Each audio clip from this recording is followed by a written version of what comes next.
সুপ্রিয় দর্শক, আসসালামু আলাইকুম। আপনারা সবাই ভালো আছেন আশা করি। আসুন আজকের আলোচনায় আপনাদেরকে স্বাগত জানাই। আজকের প্রধান দুটো বিষয়, একটা হচ্ছে যে ইরানকে নিয়ে কিন্তু বিপদে পড়েছে ডোনাল্ড ট্রাম্প। কেন বিপদে পড়েছে সেই কথা বলবো, একদম বিস্তারিত খুলে খুলে আপনাদের সামনে তুলে ধরবো যুক্তি সহকারে। আর একটা বিষয় হচ্ছে Donald Trump piece of board গঠন করেছে, অর্থাৎ গাজায় শান্তি প্রতিষ্ঠা করার জন্য একটা বোর্ড গঠন করেছিল। সেই বোর্ড এখন সারা বিশ্বে শান্তি প্রতিষ্ঠা করবে এবং সবচেয়ে মজার ব্যাপার হচ্ছে যে এই বোর্ডের চেয়ারম্যান হয়েছেন ডোনাল্ড ট্রাম্প। যিনি বোর্ড গঠন করেছেন তিনি নিজেই সেই বোর্ডের চেয়ারম্যান ঘোষণা করেছেন নিজেকে। এবং আরো মজার ব্যাপার হচ্ছে যে এই বোর্ড জাতিসংঘের প্যারালাল হিসেবে কাজ করবে, অর্থাৎ জাতিসংঘবাদ। এই জায়গায় একটা গুরুত্বপূর্ণ তথ্য আপনাদেরকে ছোট্ট করে দিয়ে যায়, পরে বিস্তারিত আলোচনা করব। এই বোর্ড গঠন করাকে কেন্দ্র করে বা বোর্ড গঠন করার ভেতর দিয়ে আমেরিকা এবং ইউরোপের ভেতরে প্রচন্ড রকমের রাজনৈতিক মতদ্বন্দ্বতা এবং মত পার্থক্য, এবং এই দুই শক্তি অর্থাৎ ইউরোপ এবং আমেরিকার ভেতরে মারাত্মক রকমের ফাটল পরিষ্কার হয়ে গেছে। কিভাবে হয়েছে আমি আপনাদের সামনে বিস্তারিত তথ্য নিয়ে বিস্তারিত আলোচনা নিয়ে আসছি, আশা করি সঙ্গেই থাকবেন। প্রথমে বলি ডোনাল্ড ট্রাম্প ইরানকে নিয়ে কেন বিপদে পড়েছে। দেখেন, ডোনাল্ড ট্রাম্প ক্ষমতায় আসার পর ইসরায়েলের সাথে ইরানের কয়েক দফা সংঘর্ষ হয়েছে এবং গত জুন মাসে বড় রকমের যুদ্ধ হয়েছে, বলা যায় 12 দিনের যুদ্ধ ইসরায়েলের সাথে ইরানের। সেই যুদ্ধে মূলত যে সমস্ত অস্ত্র, যন্ত্রপাতি, টেকনোলজি, যত সামগ্রী, সরঞ্জাম যা ব্যবহার হয়েছে এবং বুদ্ধি পরিকল্পনা, তার বেশিরভাগই আমেরিকার। আমি সবসময় বলি, আজকেও বলছি, আবারও বলবো সবসময়, যে ইসরায়েল তো বেসিক্যালি আমেরিকার একটা এক্সটেনশন, একটা আমেরিকার একটা ঘাঁটি মধ্যপ্রাচ্যে, আর কিছু না। সেক্ষেত্রে সেই ঘাঁটি যা ব্যবহার করে, যা কিছু করে, সবই তো আমেরিকারই কাজকর্ম, আমেরিকারই অস্ত্র, আমেরিকারই সামরিক সরঞ্জাম, সমস্ত সবকিছু। সেই ইসরায়েল যখন ইরানের সাথে যুদ্ধে লিপ্ত হলো, তখন ইরানের পক্ষ থেকে কিন্তু একদম প্রচন্ড রকমের দাঁত ভাঙা জবাব দেওয়া হয়েছে। এটা আপনারা সবাই দেখেছেন। অনেক কিছু গোপন করেছিল, কারণ যুদ্ধ যখন চলে, জুন মাসে 12 দিনের যুদ্ধ যখন হয়, তখন কিন্তু ইসরায়েলের সমস্ত মিডিয়ার উপর সেন্সরশিপ আরোপ করা হয়েছিল, যে ইসরায়েলের যুদ্ধের কোনো খবর বা ক্ষয়ক্ষতির কোনো খবর তারা প্রকাশ করতে পারবে না। তো আমরা ভেতরে ভেতর থেকে কিছু কিছু খবর তো পাচ্ছিলাম। এই কিছুদিন আগেই তো আমরা একটা খবর পেলাম, আপনারা নিশ্চয়ই শুনেছেন, যে ইরানের মিসাইল হামলায় মোসাদের হেডকোয়ার্টারে অন্তত 36 জন মোসাদ কর্মকর্তা মারা গেছে এক হামলায়। তাহলে আপনি চিন্তা করেন যে ক্ষয়ক্ষতির পরিমাণটা কি। এছাড়া ইসরায়েলের হাইফা বন্দর নগরী, তারপরে এশকালন, তারপরে তেল আবিব, এরপরে তাদের তেল শোধনাগার, এরকম বহু কিছু ধ্বংস হয়েছে, ক্ষয়ক্ষতি হয়েছে। বেন গুরিয়ন বিমানবন্দর, আরো বিমানবন্দর ক্ষতিগ্রস্ত হয়েছে। মোসাদের হেডকোয়ার্টারে হামলার কথা তো বললামই। তারপরে সবচেয়ে বড় ক্ষতি হয়েছে তাদের বৈজ্ঞানিক গবেষণা কেন্দ্র, যে রিসার্চ সেন্টার, যেটা গত 50 থেকে 60 বছর ধরে যে রিসার্চ সেন্টার গড়ে তুলেছিল, সেটা একেবারে ইরান চুরমার করে দিয়েছে। এর ভিতরে সবচেয়ে বড় যে ব্যাপার, সেটা হচ্ছে যে ইসরায়েলের সমস্ত তথ্য, কোথায় কোন ঘাঁটি, সমস্ত গোপন তথ্য, এমনকি পরমাণু কর্মসূচির ব্যাপারে গোপন তথ্য ইরানের হাতে চলে এসেছে। তো এই সমস্ত ঘটনার পরে ইসরায়েলের অস্তিত্ব এবং ইসরায়েলের অবস্থান কিন্তু ভীষণভাবে ঝুঁকির মুখে ঠুনকো, এবং ইরানের কারণেই ইসরায়েলের অস্তিত্ব এখন বিরাটভাবে হুমকির মুখে, ঝুঁকির মুখে। আচ্ছা, এখানে আমেরিকা বিপদে কেন? আমেরিকা বিপদে এই কারণে যে আমেরিকা কিন্তু ইসরায়েলকে দিয়ে মধ্যপ্রাচ্যে তার স্বার্থ সুবিধা আদায় করার ব্যবস্থা করে। যেহেতু এটা ঘাঁটি, এই ঘাঁটি ব্যবহার করে আমেরিকা মূলত তারই স্বার্থ উদ্ধার করে, তার স্বার্থ রক্ষা করেন। এখন ইসরায়েল যখন একেবারেই পারছিল না, তখনই কিন্তু আমেরিকা এসে ইরানের উপরে B2 স্পিরিট বোমারু বিমান দিয়ে ইরানের পরমাণু স্থাপনার উপর হামলা চালিয়ে মূলত ইরানকে এই মেসেজ দিতে চেয়েছিল যে ইরান মোটেই আমেরিকা থেকে নিরাপদ নয়। অর্থাৎ ইরান যদি কথা না শোনে, ইরান যদি ইসরায়েলের বিরুদ্ধে এইভাবে হামলা চালায়, তাহলে আমেরিকা ইরানের উপর হামলা চালাবে এবং ইরানকে পৃথিবীর মানচিত্র থেকে মুছে দেবে, এই মেসেজ দিতে চেয়েছিল। কিন্তু দেখা গেল যে ইরান ওই মেসেজ তো রিসিভ করলোই না, বরং কাতারের যে ঘাঁটি থেকে ইরানের উপর হামলা করেছিল, ইরান সেই ঘাঁটির উপর হামলা করলো এবং তার টোটাল কমিউনিকেশন সেন্টারটা একেবারে তছনছ করে দিল। তার আগে ইরাকের আইন আল আসাদ ঘাঁটিতে 2020 সালে হামলা করেছিল, 8ই জানুয়ারি, আপনারা সবাই জানেন সেটা। এবং এরবিলের আর একটা ঘাঁটিতে হামলা করেছিল এবং ওই ঘাঁটি দুটো একেবারে তছনছ করে দিয়েছিল। তার আগে পারস্য উপসাগরের আকাশ থেকে আমেরিকার সবচেয়ে গুরুত্বপূর্ণ গ্লোবাল হক স্টেলথ ড্রোন, সেটা ইরান ভূপাতিত করেছিল একটা মিসাইল দিয়ে, সিঙ্গেল মিসাইল দিয়ে। এবং ইরানের নিজস্ব প্রযুক্তিতে তৈরি করা পোজদাই খোরদাদ বা 15 এই ক্ষেপণাস্ত্র প্রতিরক্ষা ব্যবস্থা করে, তার চেয়ে কিন্তু পাওয়ারফুল ববার ক্ষেপণাস্ত্র প্রতিরক্ষা ব্যবস্থা। তো ইরানের নিজস্ব প্রযুক্তিতে তৈরি করা এই সমস্ত মিসাইল, ডিফেন্স সিস্টেম, এই সমস্ত ব্যবহার করে ইসরায়েলকে কিন্তু ব্যাপকভাবে নাজেহাল করেছে। নট অনলি দ্যাট, সৌদি আরবের তেল শোধনাগার বা তেল ক্ষেত্র যেটা আরামকো, সেই আরামকো তেল ক্ষেত্রের উপর ইয়েমেন ব্যাপকভাবে বোমা হামলা চালিয়েছিল ড্রোনের সাহায্যে। এবং আপনারা সবাই জানেন সেই হামলায় সৌদি আরবের তেল ক্ষেত্র ব্যাপকভাবে ক্ষতিগ্রস্ত হয়েছিল। এবং আমরা সবাই কম বেশি জানি যে ইয়েমেনের যোদ্ধারা মূলত ইরানের প্রযুক্তি ব্যবহার করে। সেক্ষেত্রে ইরানের প্রযুক্তির কাছে ইসরায়েল এবং আমেরিকার প্রযুক্তি অনেক ক্ষেত্রেই মার খেয়ে গেছে। এই মার খাওয়ার কারণে আপনার মধ্যপ্রাচ্যে এবং সারা বিশ্বে আমেরিকা ও ইসরায়েলের সামরিক শক্তি বা আধিপত্যবাদী অবস্থা বা তাদের যে রাজনৈতিক গুরুত্ব, এগুলো ভীষণভাবে ক্ষুণ্ণ হয়েছে, খর্ব হয়েছে। পাশাপাশি ইরানের এই টেকনোলজির কাছে আমেরিকা এবং ইসরায়েলের টেকনোলজিকে যখন মার খেয়ে যাচ্ছে, তখন তাদের অস্ত্র বাজারে ধস নামবে, এটা কিন্তু তারা জানে। শুধু তাই না, আমেরিকা যখন ইরানের কাছে মার খাচ্ছে বা আমেরিকার প্রযুক্তি যখন ইরানের কাছে এসে আটকে যাচ্ছে, ধরা খাচ্ছে, তখন আমেরিকা কিন্তু বিপদে পড়ে যায়। সারা বিশ্বে তার প্রযুক্তি, তার অস্ত্র, তার সামরিক সরঞ্জাম যেমন বিক্রি হবে না, তেমনি সারা বিশ্বে আমেরিকার যে প্রভাব প্রতিপত্তি, এই প্রভাব প্রতিপত্তি কিন্তু ক্ষুণ্ণ হচ্ছে। একে তো ডলার দিয়ে ক্ষুণ্ণ করছে, আমেরিকান ডলার ব্যবহার করছে না ইরান, রাশিয়ার, চীন, কোনো জায়গায় পাকিস্তান, ভারত, তুরস্ক, সেক্ষেত্রে আমেরিকান ডলার মার খাচ্ছে। তারপরে আমেরিকান অস্ত্র বা সামরিক শক্তি বা রাজনৈতিক প্রভাব ইরানের কাছে ভীষণভাবে মার খেয়ে যাচ্ছে।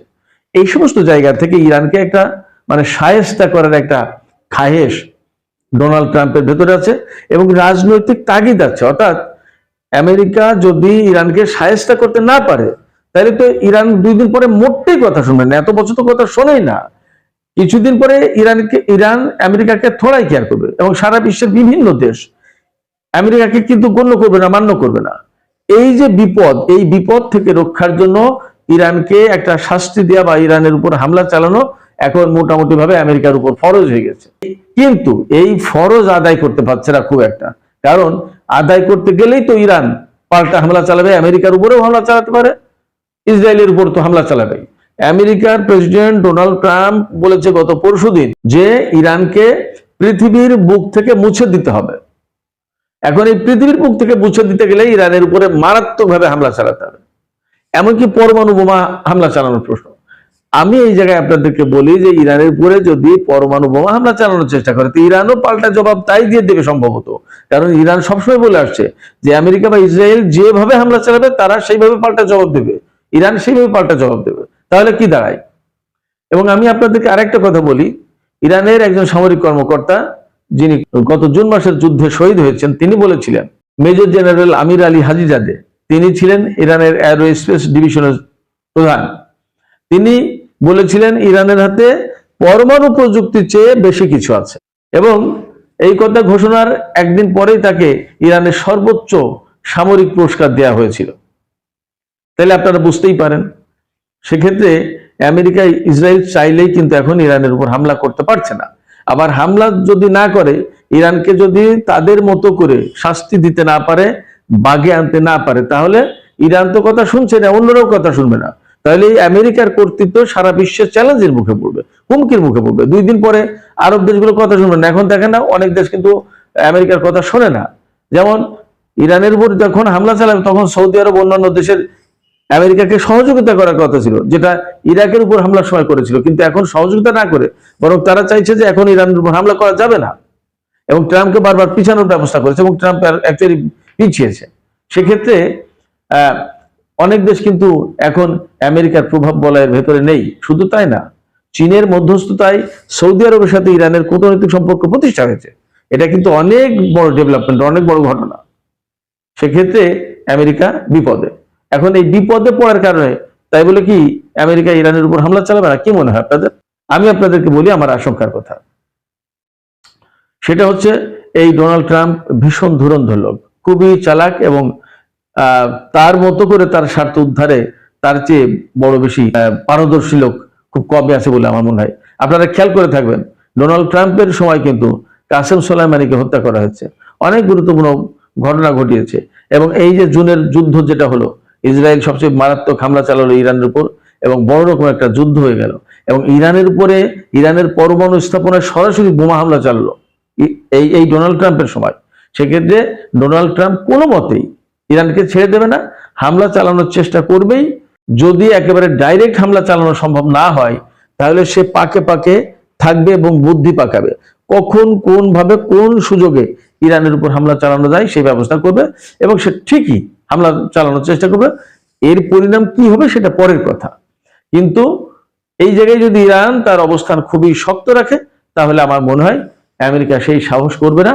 আমেরিকার সমরবিদরা অন্তত এইটুকু জেনে গেছে যে ইরানের উপর হামলা করলে রাশিয়া এবং চীন ইরানের পাশে দাঁড়াবে, এমনকি তৃতীয় বিশ্বযুদ্ধ লেগে যেতে পারে, এবং at the same time Iran আমেরিকার উপর পাল্টা হামলা চালাবে, আমেরিকার মূল ভূখণ্ডের উপরেও হামলা চালাতে পারে। সেই রকমের প্রযুক্তি ইরানের হাতে আছে, সেই রকমের ক্ষেপণাস্ত্র এখন ইরানের হাতে আছে, সে কথা আমরা গত কয়েকদিন থেকেই জানতে পারছি। শুধু তাই না, আপনারা নিশ্চয়ই আর একটা তথ্য জেনেছেন যে কয়েকদিন আগে, 4-5 দিন আগে, ইরানের 5টি যুদ্ধ বিমান আমেরিকার আকাশে টহল দিয়ে ফিরে গেছে। এটা কোথা থেকে কিভাবে গেছে আমরা জানি না, কিন্তু ঘটনা ঘটেছে। এটা নিয়ে ভিডিও প্রকাশ হয়েছে এবং অনেকগুলো গণমাধ্যমে খবর এসছে। সেক্ষেত্রে ইরানকে নিয়ে সত্যিই আমেরিকা এবং ইসরায়েল বিপদে আছে, তারা মারাত্মকভাবে ঝুঁকি এবং চ্যালেঞ্জের মুখে। সুপ্রিয় দর্শক, আমি এখন আপনাদের সামনে আরেকটা বিষয়ের আলোচনা উত্থাপন করছি, আশা করি এই আলোচনাটাও ভালো লাগবে। পিস অফ বোর্ড আপনারা গত কয়েকদিন থেকে মনে হয় শুনেছেন, গাজা উপত্যকায়, ফিলিস্তিনের গাজা উপত্যকায় শান্তি প্রতিষ্ঠার জন্য Donald Trump piece of board গঠন করেছে।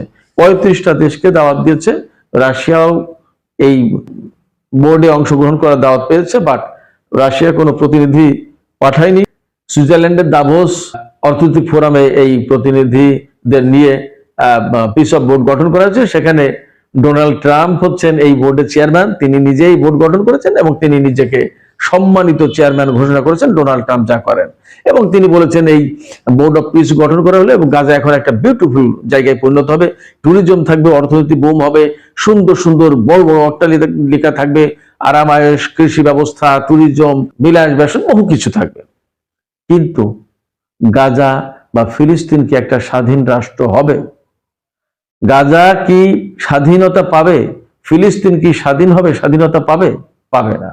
তার মানে যে আমেরিকা এবং ইসরায়েল মিলে গাজাকে ধরে হাতে পায়ে বেঁধে তাকে একেবারে বিদায় দেওয়ার ব্যবস্থা করেছে, সেই আমেরিকা এবং ইসরায়েল এখন পিস অফ বোর্ড গঠন করছে, যার চেয়ারম্যান হচ্ছে ডোনাল্ড ট্রাম্প, এবং এই বোর্ডের মেম্বার হচ্ছে ডোনাল্ড ট্রাম্পের জামাতা, যিনি একজন ইহুদি, জারেড কুশনার, এবং তাদের মধ্যপ্রাচ্য বিষয়ক প্রতিনিধি, তারপরে আমেরিকারই সম্ভবত 9 জন কর্মকর্তা।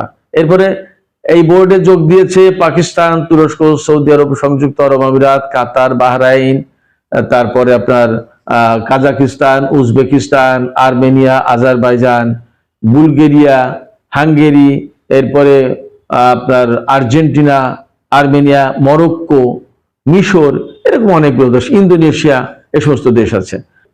আরেকটা কথা আপনাদেরকে বলি, এই বোর্ডের মেম্বার হতে হলে $100 কোটি ডোনেট করতে হবে, জমা দিতে হবে, এবং বোর্ডের মেম্বার থাকবে মাত্র 3 বছরের জন্য, আর ডোনাল্ড ট্রাম্প থাকবে আজীবনের জন্য চেয়ারম্যান। যতদিন তিনি বেঁচে আছেন এই চেয়ারম্যান থাকবেন তিনি, এবং তিনি বলেছেন এটা জাতিসংঘের বিকল্প হিসেবে কাজ করবে। তার মানে জাতিসংঘের কোনো খবরদারি থাকবে না, তার মানে মাতব্বরিটা ডোনাল্ড ট্রাম্পের হাতে সবসময় থাকবে।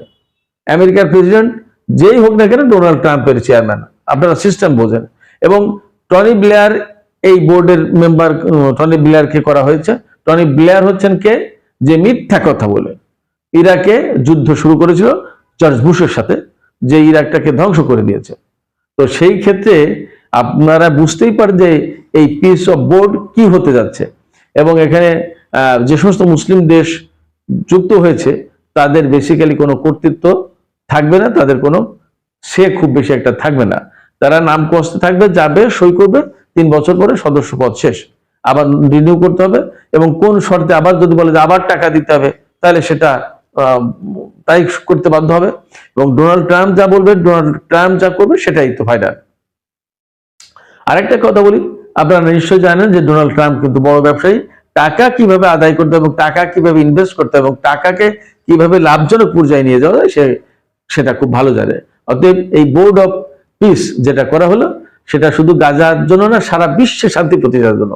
এখানে আরেকটা মজার কথা বলে থাকি, 3-4 দিন আগে ডোনাল্ড ট্রাম্প ঘোষণা করেছে, মনে আছে নিশ্চয় আপনাদের, যে তিনি একসময় শান্তি প্রতিষ্ঠার কথা বলতেন, কিন্তু কয়েকদিন আগে তিনি বললেন কি, যে আমাকে যখন নোবেল পুরস্কার দেয়া হয়নি তখন আমার জন্য এখন শান্তি প্রতিষ্ঠা বা শান্তির কথা বলা কোনো বাধ্যতামূলক কোনো কিছু না, এখন আমি যা খুশি তাই করতে পারি। তারপরে তিনি গ্রিনল্যান্ডে সামরিক অভিযান চালাতে চেয়েছিলেন, ভেনিজুয়েলার প্রেসিডেন্টকে তিনি অপহরণ করে আমেরিকায় নিয়ে গেছেন, কিউবায় সরকার পরিবর্তনের কথা বলছেন, ইরানের সরকার পরিবর্তনের কথা বলছেন, এবং ইরানের সর্বোচ্চ নেতাকে সরাসরি পৃথিবী থেকে বিদায় দেওয়ার কথা বলছেন, ইরানকে পৃথিবীর মানচিত্র থেকে মুছে ফেলার কথা বলছেন। তো এই যখন অবস্থা, এবং গাজায় যারা এতদিন স্বাধীনতাকামী যুদ্ধ করেছে তাদেরকে নিরস্ত্র করে, তাদেরকে পৃথিবী থেকে বিদায় দিয়ে এখন নিরস্ত্র করে গাজাকে ইসরায়েল এবং আমেরিকার কবজায় এনে পুরোপুরি একটা মেরুদণ্ডহীন ভূখণ্ড বানানোর চেষ্টা করছে। সেক্ষেত্রে গাজা ভূখণ্ডে, ফিলিস্তিনে এবং সারা বিশ্বে কতটুকু শান্তি প্রতিষ্ঠা হবে, এবং এই পিস অফ বোর্ড, শান্তির বোর্ড, শান্তির পরিষদ কতটুকু শান্তি প্রতিষ্ঠার কাজে ভূমিকা রাখতে পারবে সেটা আগামী দিন বলে দেবে। তবে আমি আপাতত খুব একটা আশাবাদী হতে পারছি না, আমার ভরসা নেই। সুপ্রিয় দর্শক, আপনাদের কি মনে হয়? আপনারা কি ভরসা করছেন এই পিস অফ বোর্ড পৃথিবীতে বা গাজায় শান্তি প্রতিষ্ঠা করতে পারবে? এবং ডোনাল্ড ট্রাম্প আর নেতানিয়াহু যেখানে আছেন সেখানে থেকে তাদের মাধ্যমে বা তাদের নেতৃত্বাধীন বোর্ডের পক্ষে বিশ্বে স্বাধীনভাবে কাজ করা সম্ভব হবে? এবং আপনারা কি মনে করেন যে আরব দেশ বা মুসলিম যে সমস্ত দেশ এই বোর্ডে যুক্ত হয়েছে তারা মুসলিম বিশ্বের জন্য বা সারা বিশ্বের শান্তি প্রতিষ্ঠার জন্য কোনো ভূমিকা রাখতে পারবে? এছাড়া সর্বপ্রথম যে বিষয়টি আলোচনা করেছি সেই বিষয়েও একটা প্রশ্ন রাখি, যে ইরান নিয়ে আমি বলেছি আমেরিকা এবং ইসরায়েল সত্যি বিপদে, এবং তাদের নেতৃত্ব কর্তৃত্ব ইরানের জন্য ঝুঁকির মুখে, চ্যালেঞ্জের মুখে। আপনাদের কি মনে হয়? আপনারাও কি মনে করেন যে আমেরিকা এবং ইসরায়েলের নেতৃত্ব কর্তৃত্ব ইরানের জন্য ঝুঁকির মুখে? যদি মনে করেন আর নাই করেন, যাই করেন, এই বিষয়ে আপনারা মন্তব্য লিখতে পারেন, আপনাদের মতামত জানাতে পারেন। আর আবারও আমি আজকে বলবো, ভিডিও যদি ভালো লাগে, আমার আলোচনা যদি ভালো লাগে, লাইক কমেন্ট শেয়ার করবেন আর সাবস্ক্রাইব করে আমার পাশে থাকবেন। আপনাদের সবাইকে অনেক অনেক ধন্যবাদ। খোদা হাফেজ।